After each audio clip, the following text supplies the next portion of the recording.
Hello friends, সবাই কেমন আছো? কমেন্টে জানিও। আর আমরা গিয়েছিলাম বাবানের আধার লিঙ্ক করা নেই, তাই গিয়েছিলাম। কেমন আছো? এই যে বাবান, আর এইদিকে দেখো কি সুন্দর লাগছে, দেখেছো? এই দেখো, এটা আমাদের সুন্দরবনের নদী। আর ওই দিকটা যে দেখছো জঙ্গল, ওই যে সামনের জঙ্গলটায় কিন্তু টাইগার আছে। তো এই রিং বাঁধটা দেখছো, এটা বন্যার জন্য বানানো হয়েছে।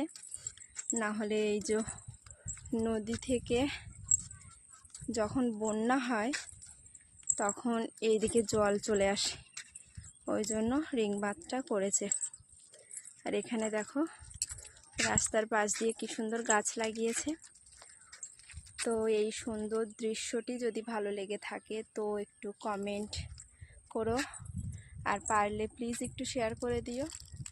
আর তোমাদের কেমন লাগলো একটু কমেন্টে জানিও। আর এদিকে আমি পুরো ঘেমে যাচ্ছি, আমার দম লেগে যাচ্ছে, অনেক দূরে গেছিলাম। তো সবাইকে টাটা, সবাই ভালো থেকো, সুস্থ থেকো। ওকে, সবাই ভালো থেকো।